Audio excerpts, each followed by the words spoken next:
Welcome to the Bible Quiz. Today, we embark on a thought-provoking exploration into the life of Haman, a figure whose tale unfolds as a cautionary narrative of pride, hatred, and the consequences of moral missteps. As we embark on this insightful journey, we'll delve into the intricacies of Haman's life, examining the choices he made, the seeds of deception he sowed, and the profound impact these had on the fate of an entire people. Join us in this riveting adventure, featuring 25 multiple-choice questions meticulously designed to unveil the diverse aspects of lies and deception in the Bible. Each question serves as a portal to explore the nuances of human choices, urging you to engage in meaningful Bible study while enjoying the learning process. Let's get started. Question 1. Who was Haman's father? A. Hamadatha. B. Jair. C. Shimei. D. Aridatha. You get 10 seconds.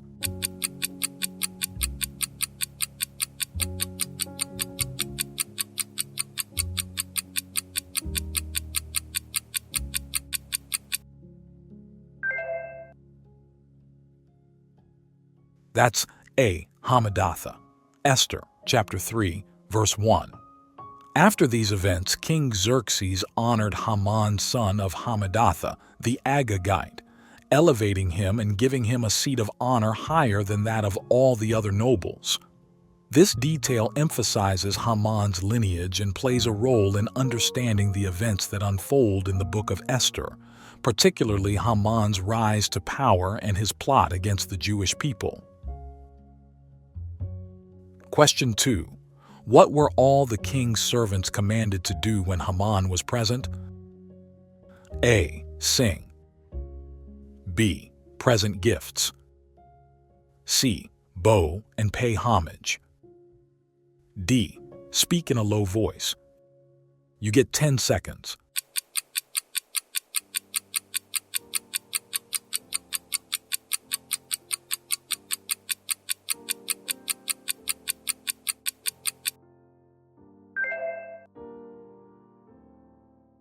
That's C. Bow and pay homage.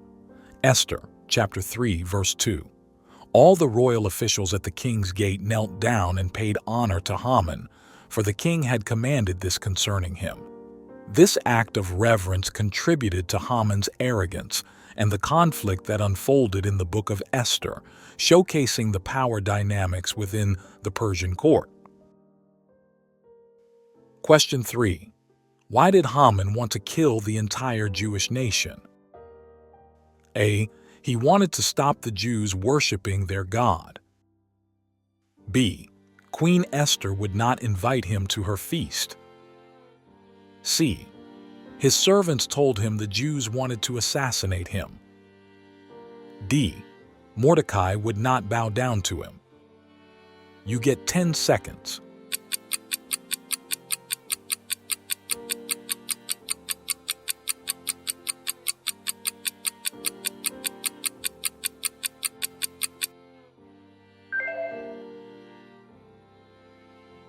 That's D. Mordecai would not bow down to him. Esther chapter 3 verses 5 to 6. When Haman saw that Mordecai would not kneel down or pay him honor, he was enraged. Haman wanted to kill the Jewish nation because Mordecai, a Jewish man, refused to bow down to him. This refusal angered Haman, leading him to seek revenge by plotting to exterminate the entire Jewish population. Question 4. In which month of Adar did Haman set for the killing of the Jews to take place? A. The 12th month. B. The 10th month. C. The 9th month. D. The 6th month. You get 10 seconds.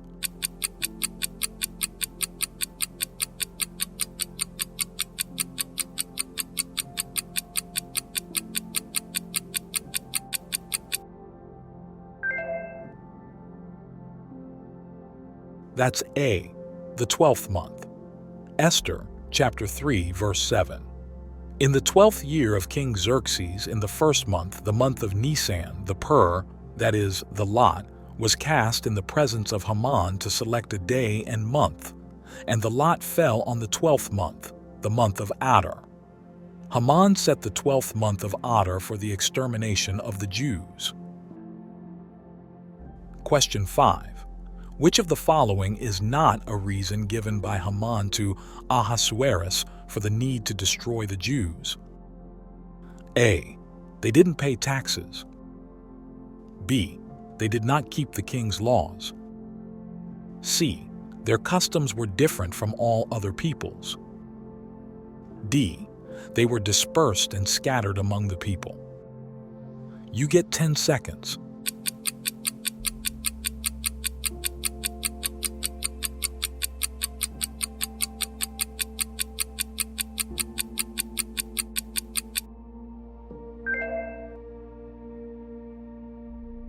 That's A. They didn't pay taxes. Esther, chapter 3, verse 8. Then Haman said to King Xerxes, "There is a certain people dispersed among the peoples in all the provinces of your kingdom who keep themselves separate. Their customs are different from those of all other people, and they do not obey the king's laws. It is not in the king's best interest to tolerate them." The reason they didn't pay taxes is not mentioned in the biblical story of Esther as a justification given by Haman for the extermination of the Jews. Friendly reminder, subscribe now to keep up with the latest updates and exciting content coming your way. Question 6. How much money did Haman offer to pay into the king's treasuries for the destruction of the Jews? A. 5,000 talents of silver. B. 10,000 talents of silver. C. 50,000 talents of silver. D. 100,000 talents of silver. You get 10 seconds.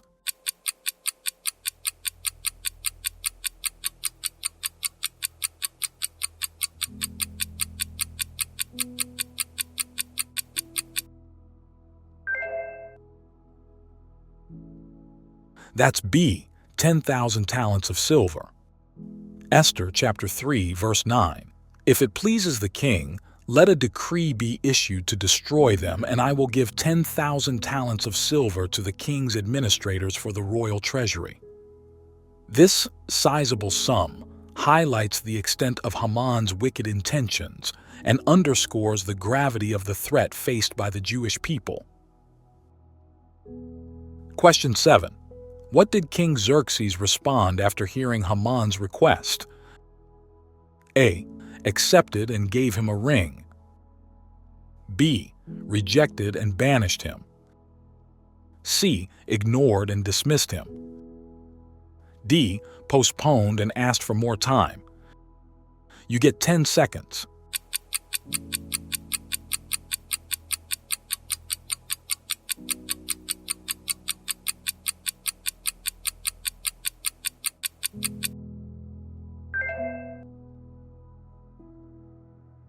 That's A. Accepted and gave him a ring. Esther, chapter 3, verses 10 to 11. So the king took his signet ring from his finger and gave it to Haman son of Hammedatha, the Agagite, the enemy of the Jews. "Keep the money," the king said to Haman, "and do with the people as you please." King Xerxes, after hearing Haman's request to destroy the Jews, accepted the proposal and gave Haman his signet ring. This action granted Haman the authority to carry out the ominous decree to kill all the Jews. Question 8. What language was the decree written in following Haman's orders? A. Latin. B. Aramaic. C. Hebrew. D. Each people's language. You get 10 seconds.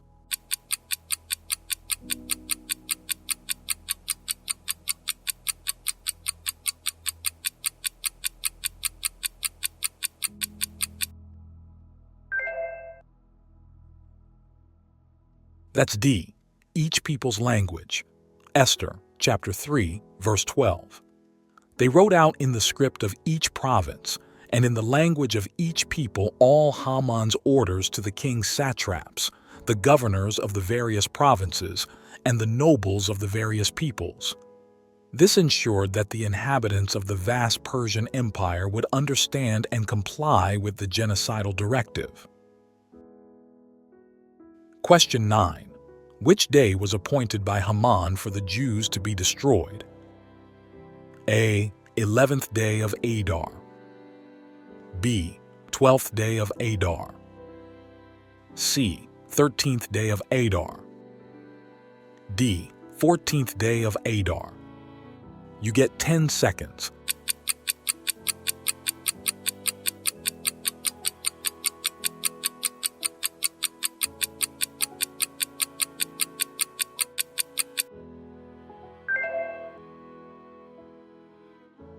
That's C, 13th day of Adar. Esther chapter 3, verse 13. Dispatches were sent by couriers to all the king's provinces with the order to destroy, kill, and annihilate all the Jews, young and old, women and children, on a single day, the 13th day of the 12th month, the month of Adar, and to plunder their goods. This date became a critical factor in the events that unfolded in the Book of Esther, marking the planned culmination of Haman's sinister plot against the Jewish people. Question 10. After sending out the decree, what did the king and Haman do? A. Went to pray. B. Went hunting. C. Organized a feast. D. Sat down to drink. You get 10 seconds.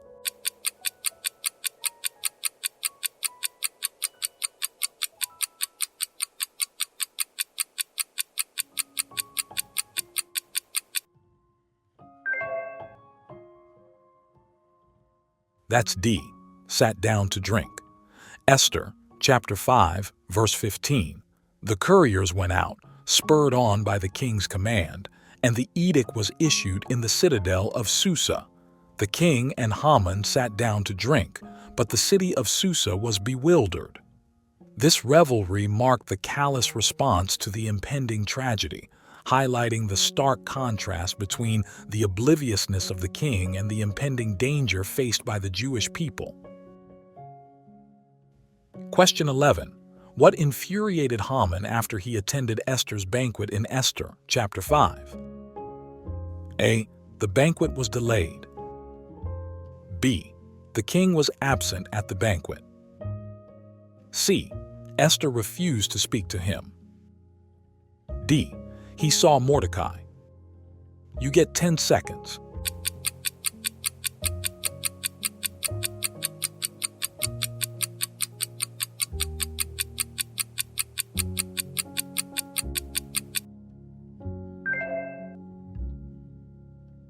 That's D. He saw Mordecai. Esther chapter 5, verse 9. Haman went out that day happy and in high spirits. But when he saw Mordecai at the king's gate and observed that he neither rose nor showed fear in his presence, he was filled with rage against Mordecai. Haman was infuriated after attending Esther's banquet when he saw Mordecai at the king's gate, showing no signs of respect or fear in his presence. Question 12. After going back home from Esther's banquet, Haman summoned his friends and boasted about all of the following, except A. His many sons, B. His vast wealth, C. His many wives, D. The way the king elevated him above the other nobles. You get 10 seconds.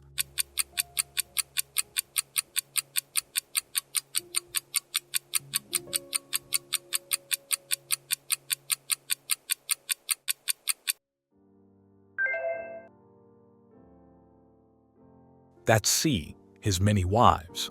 Esther chapter 5, verses 10 to 12. Calling together his friends and Zeresh, his wife, Haman boasted to them about his vast wealth, his many sons, and all the ways the king had honored him, and how he had elevated him above the other nobles and officials. However, he did not boast that he had many wives. Question 13. Who suggested to Haman that he have a gallows built on which he could hang Mordecai? A. His wife and friends. B. His wife and sons. C. His servants.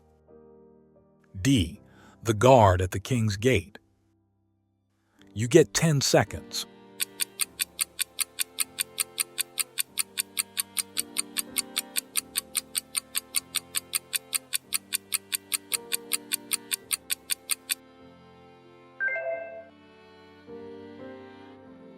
That's A. His wife and friends. Esther chapter 5 verse 14. His wife Zeresh and all his friends said to him, "Have a pole set up, reaching to a height of 50 cubits, and ask the king in the morning to have Mordecai impaled on it. Then go with the king to the banquet and enjoy yourself." This suggestion delighted Haman, and he had the pole set up. This reflects their encouragement of his revenge plot. Question 14. Why did Haman enter the outer court of the king, and that night the king could not sleep? A. To ask the banquet with Esther. B. To ask the king's chariot and horses. C. To ask whether he could plunder the Jews. D. To ask whether he could have Mordecai hanged or impaled. You get 10 seconds.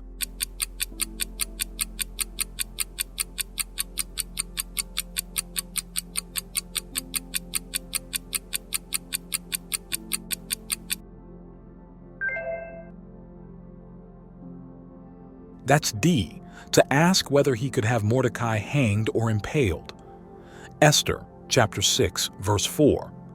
Now Haman had just entered the outer court of the palace to speak to the king about impaling Mordecai on the pole he had set up for him. Haman entered the outer court to request permission to have Mordecai hanged or impaled. Question 15. What question did Xerxes ask Haman as recorded in Esther chapter 6? A. Why had Haman plotted against the Jews? B. What should the king do for the man that betrayed the king? C. What should be done for the man the king delights to honor? D. What should be done with the traitors that plotted to assassinate the king? You get 10 seconds.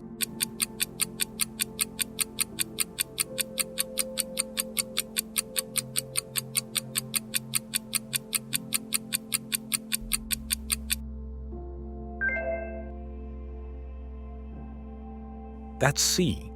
What should be done for the man the king delights to honor? Esther chapter 6 verse 6. When Haman entered, the king asked him, "What should be done for the man the king delights to honor?" Question 16. Haman suggested all of the following should be done for the man in whom the king delighted, except A.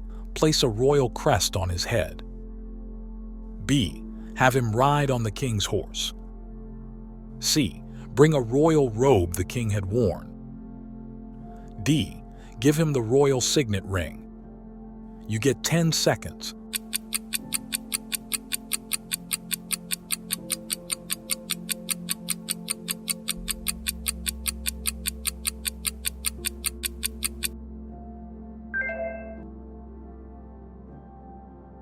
That's D. Give him the royal signet ring. Esther chapter 6 verses 6 to 9.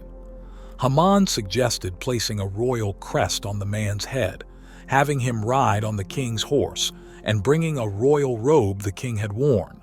However, he did not suggest giving the man the royal signet ring. Question 17. After receiving Haman's answer, what command did King Xerxes give to him? A. Reward Haman with a vast fortune. B. Honor Mordecai following Haman's suggestions.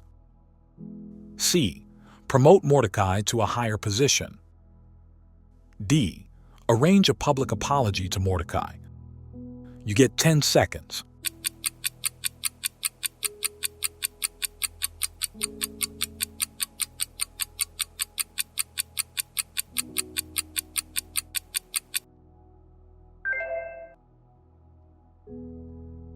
That's B. Honor Mordecai following Haman's suggestions. Esther, chapter 6, verse 10. Go at once, the king commanded Haman. Get the robe and the horse and do just as you have suggested for Mordecai the Jew, who sits at the king's gate. Do not neglect anything you have recommended.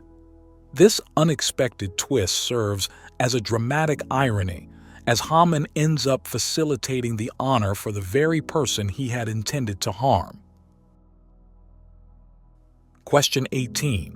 Where did Haman go after honoring Mordecai throughout the city? A. Up on the city wall. B. To the temple of his god. C. Home to his wife and friends. D. Out into the wilderness. You get 10 seconds.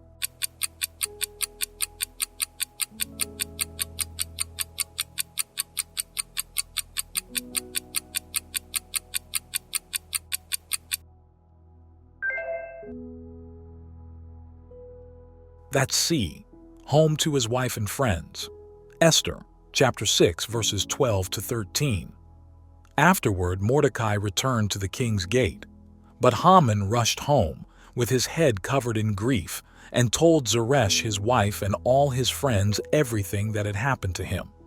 After honoring Mordecai throughout the city, Haman went home to his wife and friends. Question 19. Who told King Xerxes about Haman's evil plot to destroy the Jews? A. Mordecai.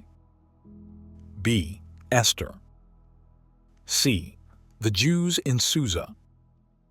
D. Both A and B are correct. You get 10 seconds.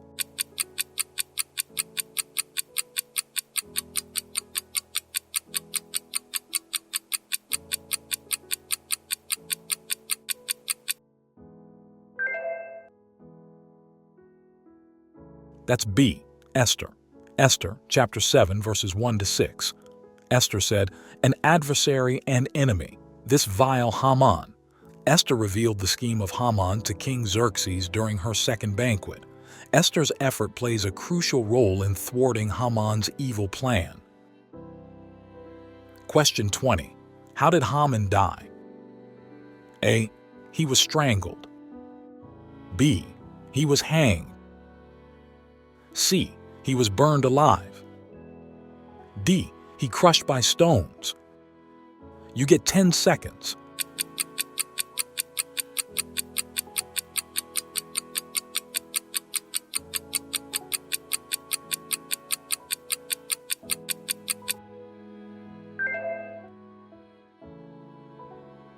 That's B. He was hanged. Esther chapter 7, verses 9 to 10. Then the king said, "Hang him on it." So they hanged Haman on the gallows that he had prepared for Mordecai. Then the king's wrath subsided. Haman was hanged on the gallows he had prepared for Mordecai. This ironic turn of events led to Haman's downfall and the thwarting of his plot against the Jews. Question 21. Why did the king decide to impale Haman? A. Haman tried to kill him. B. Haman did not confess his guilt. C. The king concluded that Haman tried to molest Esther. D. The king concluded that Haman tried to kill Esther. You get 10 seconds.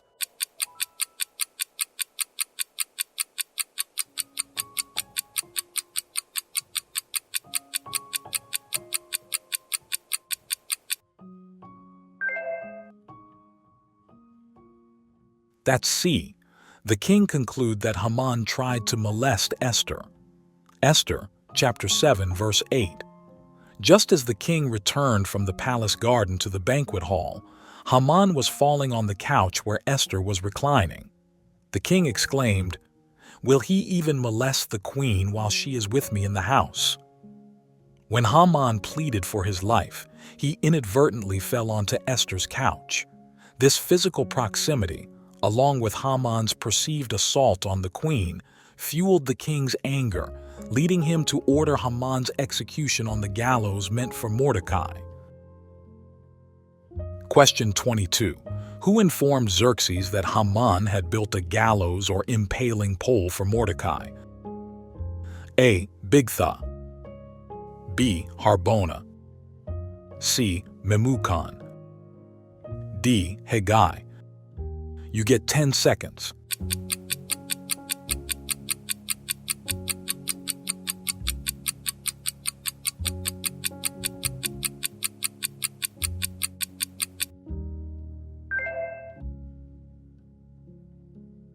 That's B. Harbona. Esther, chapter 7, verse 9.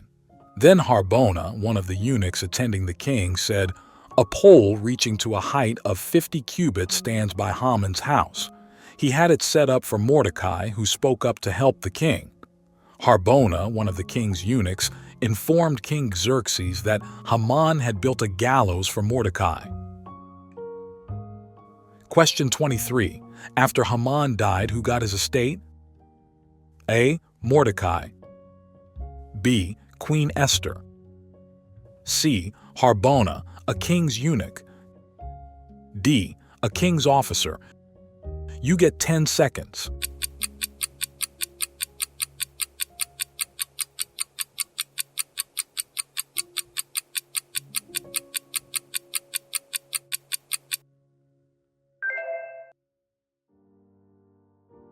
That's B. Queen Esther.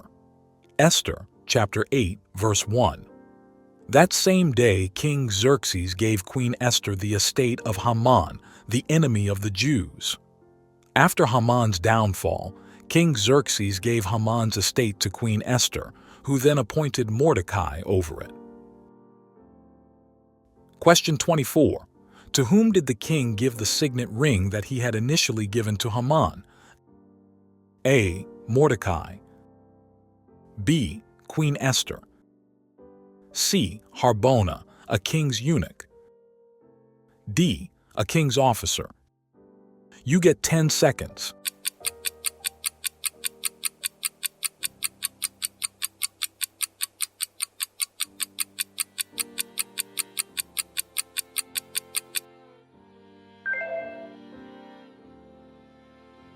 That's A. Mordecai. Esther, chapter 8, verse 2.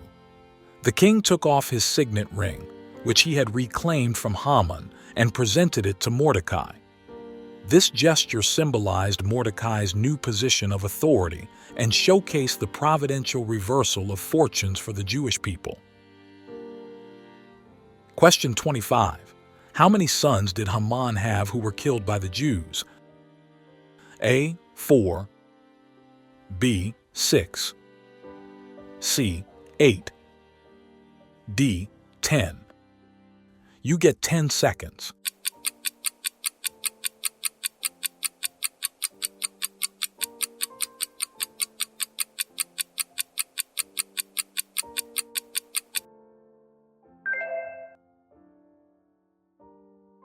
That's D. 10.